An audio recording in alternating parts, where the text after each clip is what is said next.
กับเพิ่นก็เสียแล้วตอนนี้อยู่แล้วกระป๋องดินแท้เพิ่นมอบให้ทั้งนี้อยู่แล้วก็เป็นรักเป็นแรงเลยแหละเนาะผู้ใดอยู่ก็ดูแลเอาเนาะแต่ว่า FC นั่นอยากให้ทางอ้ายนี่ยศเป็นกรรมสิทธิ์เจ้ามาดูเป็นคิดจะได้แต่ว่าเขาเขาแบบว่าคอยไปมานี่สบายเนาะให้ขึ้นได้นะอ๋อปากค่อยนี่นะโอเคถ้าแบบนี้เดี๋ยวอ้ายสิเฮ็ดวิธีหนึงเด้อสิเฮ็ดวิธีหนึงเลยว่าให้เจ้ามีสิทธิ์อยู่เท่านั้นนี้ได้ตลอดเนาะใช่ อยากให้เฮ็ดแบบนี้บ่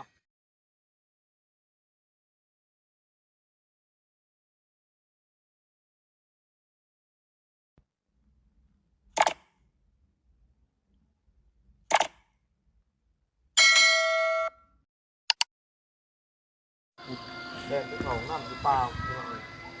น้ำหรือตัวร้ายของเนาะพี่น้องเปิดคลิปเปิดภาพมาตอนนี้ก็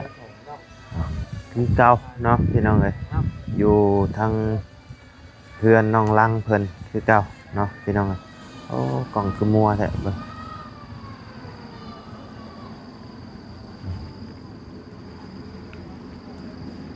มาอัปเดตเป็นชานน้องลังเพิ่นคือเก่าเนาะพี่น้องแบบว่าสร้างเพิ่นเฮ็ดไปฮอดไซแล้วเนาะก่อนสิลงไปหาทั้งน้องไซบ่าวบุญคงพี่น้องเลยเพราะว่าเห็นทั้งน้องไซบ่าวบุญคงเพิ่นบอกว่าไปกินข้าวกินน้ำอยู่เฮือนเด้อเพิ่นว่าเนาะมีงานประจำปีเนาะพี่น้องงานประจำปีอยู่บ้านบ่าวบุญคง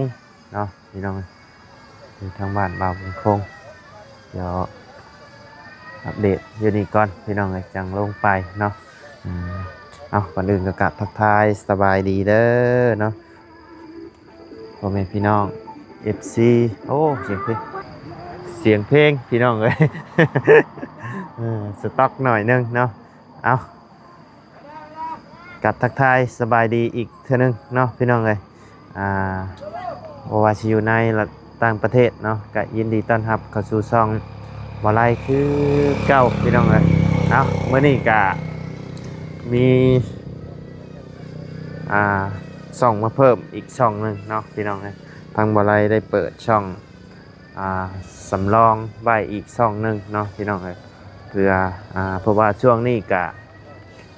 คือหูแหละเนาะพี่น้องเลยมันกดมันลายพี่น้องเลยคือมือนี่แต่ว่าบ่ไล่เปิดเป็นซื้อเมียเนาะเป็นช่องเมียให้ทางเมียถ่ายในเฮือนในซ่านแหละเนาะพี่น้องถ้าเกิดช่องนี้มันมีปัญหาขึ้นมาช่องที่บ่ไล่ถ่ายอยู่ตอนนี้มันมีปัญหาขึ้นมาก็ทางบ่ไล่ก็สิได้เอาตัวนี้มาถ่ายเนาะพี่น้องแต่ว่าก็บ่ไล่ก็ว่าสิดันให้มันผ่านมันยังก่อนเนาะพี่น้องเอากระฝากเด้อพี่น้องเด้อฝากไปติดตามทั้งช่องใหม่ของบ่ไล่เด้อพี่น้องแต่ว่าเป็นซื้อเมียเนาะพี่น้องนี่พี่น้องตัวหนังสืออาจจะกลับกันเด้อพี่น้องเด้อเพราะว่าใส่เป็นกล้องหน้าเนาะซื้อสาวอ้อยชาแนลเนาะพี่น้องสาวอ้อยชาแนลก็นี่แหละพี่น้องเลยกำลังสิถ่ายคลิปลงอยู่แหละเนาะรอติดตามเบิ่งเนาะฝากไปกดติดตามกดไลค์กดแชร์ให้ทางบ่ไล่เด้อพี่น้องเด้อเนาะเป็นซื้อของเมียเนาะพี่น้องเลยซื้อสาวอ้อยชาแนลเนาะพี่น้องเลยเป็นช่องใหม่เนาะกับฝากพ่อแม่พี่น้อง FC และผู้ใหญ่ใจดีเบิร์ดทุกคนเนาะเข้าไปติดตามทางช่องสาวอ้อยชาแนลในเด้อพี่น้องเด้ออีกช่องหนึ่งเนาะเปิดเพื่อพอได้ช่วยกันเนาะพี่น้องผู้10ผู้สาวเนาะให้เมียทายอยู่เฮือนอยู่ซานกับลูกกับเต้าหั่นแหละเนาะพี่น้องเลยเพราะว่าช่วงนี้ก็โอ้คือหูแหละเนาะหาเงินผู้เดียวมันก็บ่ทวงบ่ทันเนาะพี่น้องเลย บิวยอดบิวอหย่างก็โอ้ถือว่ารอบแห้งทางบ่ไลก็ช่วงนี้พี่น้องเอ้ยยอดบิวรอบแห้งเนาะเดือนนี้บ่ฮู้ว่าสิได้กดน้ำหมู่หรือบ่เนาะก็บ่เป็นหยังเนาะสู้ต่อไปพี่น้องเอ้ยเฮ็ดซ่องมาเพิ่มให้เมียนํพี่น้องเอ้ยเอาก็ป้าซะพี่น้องเอ้ยเดี๋ยวขึ้นไปหาทาง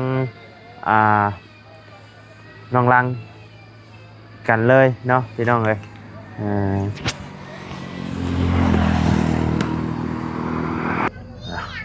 โอ้เนาะพี่น้องเลยทางเรือนน้องลังเพิ่นเนาะมื้ออื่นน่าจะได้มุงเนาะพี่น้องเลยทางเรือนน้องลังเพิ่นเนาะเมื่อนี้ก็มากับบ่บุญบ่ตูนพี่น้องเอ้ยมารถใหญ่เนาะเพราะว่าย่านฝนตกเนาะมันมืดผ้ามืดฝนตลอดเลยพี่น้องเอ้ยอึ๊บ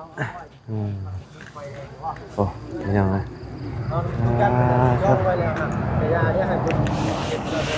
ใช่จะว่าบ่มีน้ำนี่เด้น้ำไม่ใช่เด้เนาะน้ำไม่ใช่บ่โอ้น้ำไม่ได้เป็นช่วงเนาะเอาหน่อยเดียวแล้วเราไปช่วงกี่ต้มมาตกกี่ต้มเลยแล้วมันยิ้มเย็นดูสบายดีเด้อน้องลังเด้อสบายดีเนาะขึ้นระบบใหม่สากน้ำบาบุญกล่องมันเสียเนาะแม่นกล่องมันเสียโอ้ตัวนี้ถ้าว่านั่นเลยมันต้องมันสากนี่มันสากได้แต่แม่ลูกสากบ่ได้มันก็เดินยากแน่หน่อยนึงสบายดีได้ทั้งมาฝึกเนอะโดยเป็นก็จะเอาบริจาคให้ใครยิ้วมีผู้บริจาคมาบ่ยากได้ไปอยู่แล้วก็จะเลยทุกเข้าก็บ่เข้าแล้วแม่มันนี่บ่โดยเป็นเห็นเป็นกระบาบเกี่ยวกับบ่มีไม้ก็บ่มีเรื่องให้ใช้ยืมใช้บาปข่อยเลยกูไม้กันตายเลยนี่ไปกิจการดูคือบ่เป็นหรอกรถหาก็มันบ่มีเบรกเด้ไม่ขี่ได้หรอเดี๋ยวมาเบิ่งเทคนิคก่อนเนาะพี่น้องเอ้ย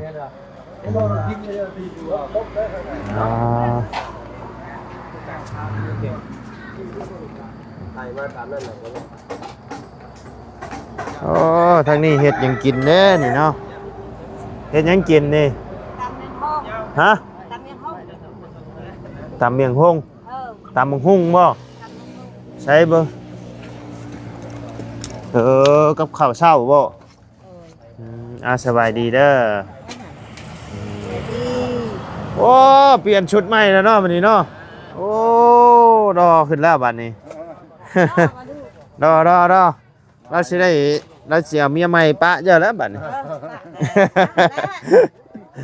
มื้อบ่ได้อาบน้ำเลย3-4 มื้อบ่ได้อาบน้ำ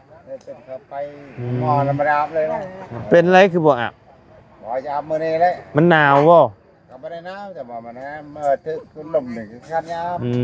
ถึกลมเด้อขี้ข้านยังอาบโดย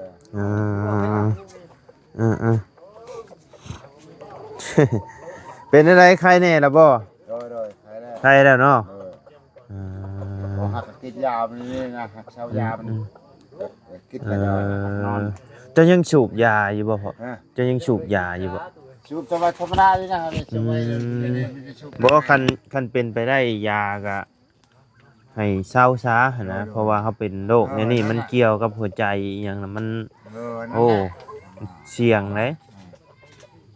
สูบยาคันเฮาอดได้ก็อดช้านะอดได้อดนั่นก็เศร้าช้าว่าสินี่ได้หานี่แล้วโดย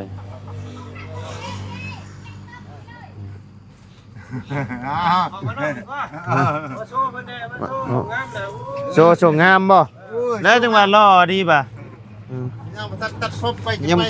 โมงแล้วนะโอ้นี่สร้างนี่เพิ่นบ่มั่นใจเพิ่นมั่นใจสบายดีเด้อทางวัดจันทร์เด้อนี่สร้างไงนี่โดย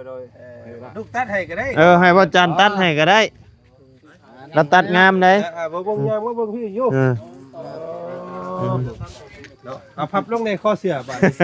พับข้อเสื้อลง เป็นสไตล์เด้ ตายเพิ่นพอดีอยู่บ่ส่งได้อยู่เนาะแล้วก็มีสีครีมนำเด้อเปลี่ยนกันใส่อย่าไปใส่แต่ตัวเดียวเด้เด้อ เราว่าบ่ได้อาบน้ำ3มื้อแล้วเราว่าแต่ไปห้องหมอเราว่า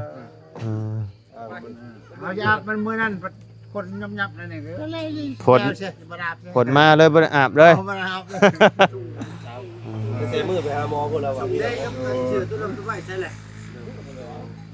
แกะปะนั่นแหละมันนอนนั่นแหละ บอกแล้วว่าซักไว้ใส่ถุงบูชาไว้ว่ะ เชื่อกล้ามบ่ เสื้อกล้ามก็เสื้อ พอได้นุ่งมันนี่แล้วนุ่งมันนี่ก็บ่ปะตัวนี้แล้ว โดย ตัวนี้สิเป็นยางอีก ใช่จนขาดพุ่นบ่ใช่จนขาดเลย ว่าใช้จนขาดเลยเปิดใช้ตัวนี้ โอ้หมวกอันนี้ค่อยเห็นพ่อใหญ่ขี้ข้านได้ใส่หมวกอันนี้ เห็นบ่ ใช้เฮาตัดผม เอ้า ตัดผมนะ มันยังข้านบ่นี่ พ่อใหญ่ขี้ข้านได้หมวกนี่นะ พวกนี้บ่ขี่รถไปเองได้อยู่บ่ ได้ โอ้แข็งแรงได้สั่นเขาเพิ่นสิไปตัดผมพี่น้อง จัดการไหม บ่เราบ่อยากตัด เราบ่อยากให้เจ้าตัดบ่ ลำในก้อนจะไป เรายังบ่เชื่อใจ เรายังเจ้าบ่เชื่อใจแล้วบ่เราตัดผมงามเลย แต่ว่าเราแพงเฮากับเฮาให้ตัด โอ้ มีอ่อนช่างเขา โอ้ แพงผมเลย ความหมายนะคือเกรงใจว่าจันบ่อ๋อ ได้เราแพงเสื้อเชิญ โดย ผมก็ให้เราตัดไปอยู่ โอ้เชื่อก็แล้วชื่อให้ยังให้เราตัดผมให้อีกอยู่ติ ให้เขาเกลือใช้ปาก ต้นไม้เพิ่นนี่คือจริงใจเลย เกรงใจเนาะ สิให้ประเด็นสิยากก็จริงใจว่าซั่นครับ เนาะ เอาบ่เป็นหยังแล้วแต่ความสะดวกของทุกคนนะเป็นจับทางธนาคารเพิ่นก็ได้บ่เป็นหยังเนาะ อ้าว เอาเก่งๆก็ดีแล้วเนาะ ดีแล้ว ถ้าก็มานั่งนั่นแหละอยู่แค่นี้แหละ มาเบิ่งรอบๆเพื่อนก่อนพี่น้องเอ้ยจักหน่อยหนึงเนาะ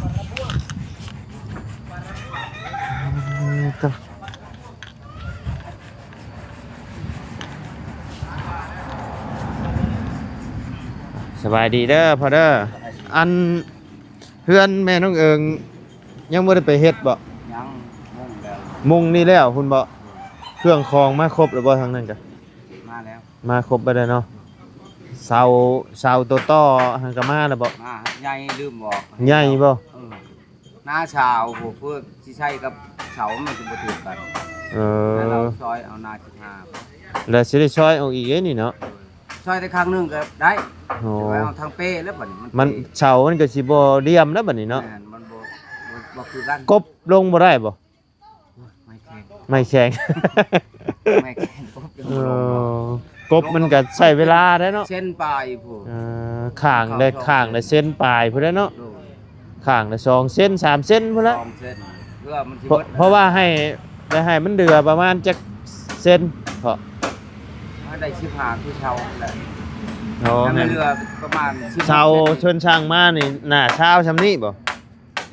และเสา หน้าเช้าแล้วหน้าแบบเช้าเก้าครับนะเขา โอ้และเสาปูนมันหน้า15บ่โอ้บัดอันเสาไม้บัดเช้าโอ้ ให้ได้หน้า16พอดีครบมากเล โอ้ ยนะ15พอดีเป๊ะ โดยมันสิลื่นกันนะบัดนี้เนาะ ดู มันสิใช่มันบ่งามเนาะ มันบ่ถือกันนะ อืม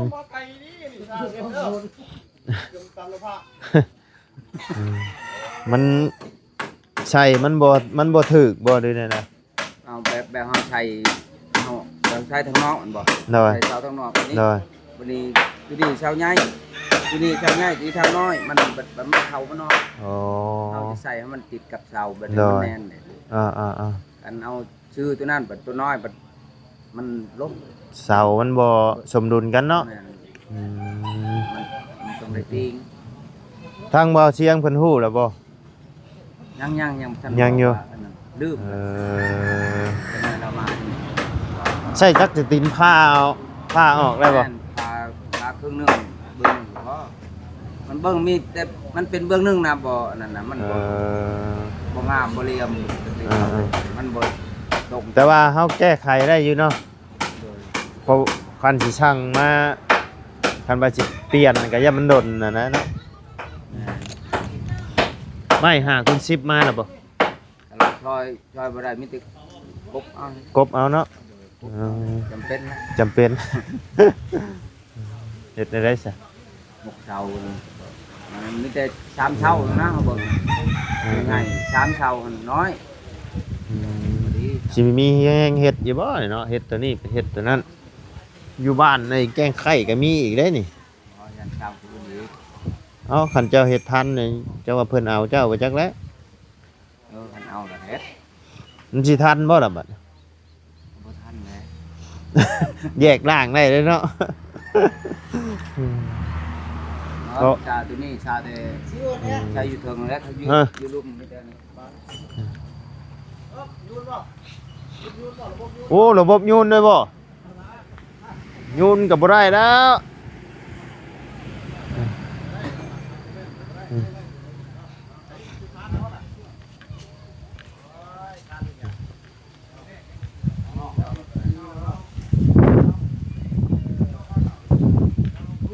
ปึ๊บ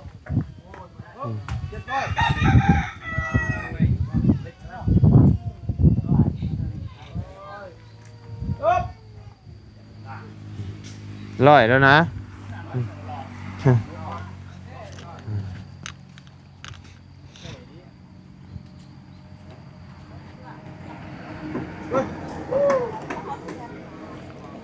มุงนี่แล้วจังไปพุ่นบัดนี้เนาะ กบไม้แล้วตัวนั้นใช้อันนั้นแล้ว อ๋อ มาใช้ตัวนี้ โดย แล้วก็แอนช่องมือผมก็ได้ใช้ไม่เส้น โดยกบไม้ตัวนี้ต่อพี่น้องอันนี้ไม้48บ่ โดย ใหญ่เนาะ ไม้แปดน้อยใหญ่นี่แหละ เพราะว่าเพิ่นใช้จักรสตินพาเนาะมันเลยกะชมราคาแหละพี่น้องเอ้ยตามไม้แหละเนาะเพราะว่าไม้คันเฮาเอาแบบไม้ร้อยเลยนี่ก็โอ้แพงนะพี่น้อง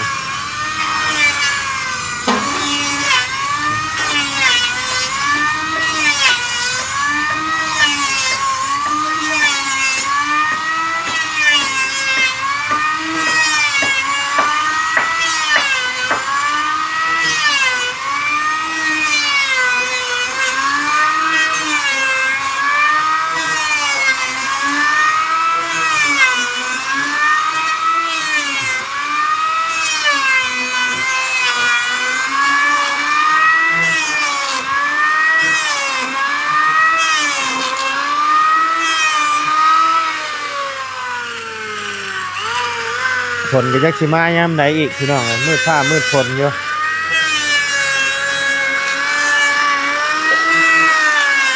เบิ่งจะถามแล้วกันเราได้บ่หนู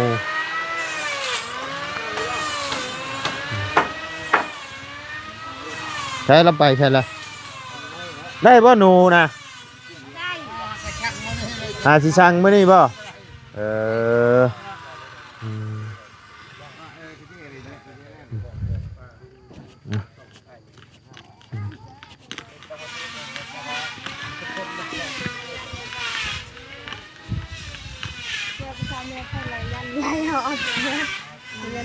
ไปดีกว่าดิต้องใช้ตัวไหนเอาน้ำกันเด้ย่านยังอ่ะ ละไม้เด้อลูก ย่านบ่ น้องเพิ่นยังมีความกังวลอยู่กับเพื่อนหลังนี้พี่น้อง ย่านบ่แล้วบ่ แบบว่า เมื่อเพื่อนหลังนี้สินะก็คือบัดอ้ายบัดยังเพิ่นเอาลูกเอาเมียเนาะ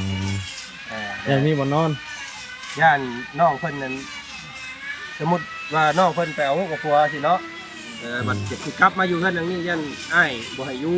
เนาะประมาณนั้นบ่ เกี่ยวที่ตัวนี้ เราเป็นบายกให้อายก็ได้เราเป็นบายอายเขาแข่งเขาดูยกให้ใครก็ได้บ้าง โอ้กังวลใจตัวนี้เนาะ เวลาอยู่กับตัวปลาได้ อันนี้ก็เพิ่นให้เนาะว่าเพิ่นให้เชื่อว่าอนาคตเจ้าลูกกับผัวได้ยันลูกผัวปะยันมาเฮือนได้ยันไล่เจ้าออกบ่ให้เจ้าอยู่สิเนาะ อ เอามีแต่ประเด็นนี้ทั้งประจันเนาะให้บอกรายละเอียดเนาะ จะเดี๋ยวอ้ายสิอธิบายบอกหน่อยหนึงเนาะพี่น้องเนาะครับสิบุรบัตรครอบครัวเจ้ามาพบกันก่อนสิล่มอีกเนาะ มาซื้อไม่ใช่ เดี๋ยวสิล่มน้ำกันให้มันขัดเพราะว่ามื้อแรกที่ว่าจันมาแจ้งข่าวดีน้องเพิ่นก็อธิบายไปหน่อยหนึงแล้วเมื่อนั้นว่าเรือนหลังนี้นั่นให้เป็นเจ้าของน้ำกันเบิดนั่นแหละแต่ว่ายังบ่มีลายลักษณ์อักษรเนาะมีแต่ลมปากที่ว่าจันเว้าซื้อมื้อนั้นนะแต่ว่าทีนี้ก็น้องเพิ่นยังมีความกังวลอยู่นะ มันคือย้อนแสงแท้ประจันคือบ่อ้อยหน้าชิ หมอกเนาะ มันเดือมได้ หมอกกระตอนอยู่ นี่มาดิ ข้าง ครับน้อง ย้อนแสงได้ เราได้อยู่ พี่เจ้ามาจังซี่คือได้นี่รอนี่ กับ FC ก็เป็นเสียงหนึ่งเสียงเดียวกันพี่น้องในตอนนี้นะอยากให้ทางบ่จันเฮ็ดให้มันถูกมันต้อง อยากให้บ่จันนั้นไปจดมอบกรรมสิทธิ์เนาะอยากให้มอบกรรมสิทธิ์อย่าเป็นของน้องเพิ่นพี่น้องเพราะว่าย่านน้องเพิ่นนั้นอนาคตก็ย่านอ้ายเนาะย่านอ้ายย่านเฮือนย่านอ้ายย่านพ่อย่านแม่นั่นแหละเนาะนี่บาดนี้คลาดพูดเลย เนาะ นี่คนกว่า เอาทั้งนี้ก็ ย่าพนอกนั่นน่ะ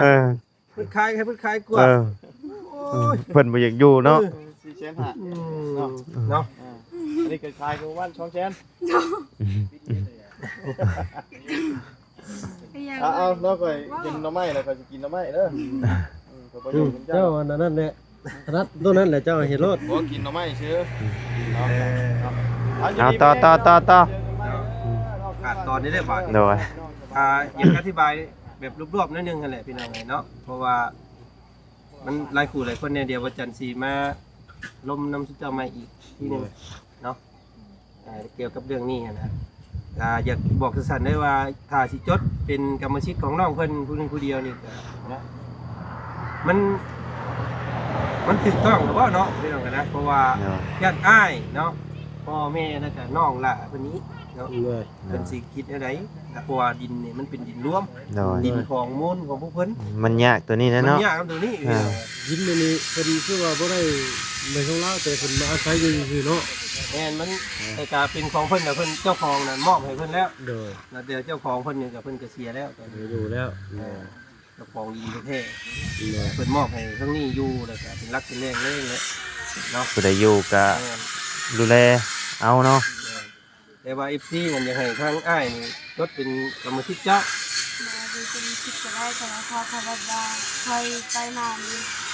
สบายเนาะ ใครขึ้นได้นะ อ๋อ ปากค่อยนี่นะ โอเคถ้าแบบนี้เดี๋ยวอ้ายสิเฮ็ดวิธีหนึงเด้อสิเฮ็ดวิธีหนึงเลยว่าให้เจ้ามีสิทธิ์อยู่เท่าหลังนี้ได้ตลอดเนาะอยากให้เฮ็ดแบบนี้บ่อืม เพราะว่ายันว่าไอ้เสื้อผู้ชายมีเพิ่นแล้วก็บ่ฮักบ่แพงไผแล้วก็เสียได้เลยว่ามันแค่ละไผ เว้าพื้นให้เบิดบุญพ่อบุญแม่ไปเนาะเดือดแต่อ้าย ต้องของน้องเพิ่นแหละ อ่า เนาะในสั้นเดียววันจันทร์สิไปเอาใบมอบกรรมสิทธิ์มาเนาะเดี๋ยวสิแจ้งกับอ้ายเจ้าน้องเจ้าพ่อแม่เจ้าเด้อเนาะไปให้เขียนละเอียดในหันเลยว่าเดือนหลังนี้เนาะมีสิทธิ์เท่าเทียมกันทั้งเบิดเนาะเท่าเทียมกันทั้งเบิดเลยทั้งไอ้น้องเจ้า3-4คนนี้ เวลาเนาะผู้นั้นผู้นี้ตกทุกข์ได้ยากมีสิทธิ์ขึ้นเรือนหลังนี้อยู่เรือนหลังนี้เนาะ นี่นะ ต้องการให้เนาะโอเคสักทีเนาะเนาะเดี๋ยวสิ เดี๋ยวให้ทางบ่จันลมกับน้องเพิ่นไปก่อนเนาะพี่น้องเอ้ยทางบ่ไล่ก็สิได้ขอจบคลิปปิดคลิปลงไปเพียงส่ำนี้ก่อนเด้อพี่น้องเด้อพบเจอกันคลิปหน้าเนาะสบายดีเด้อพี่น้องเด้อ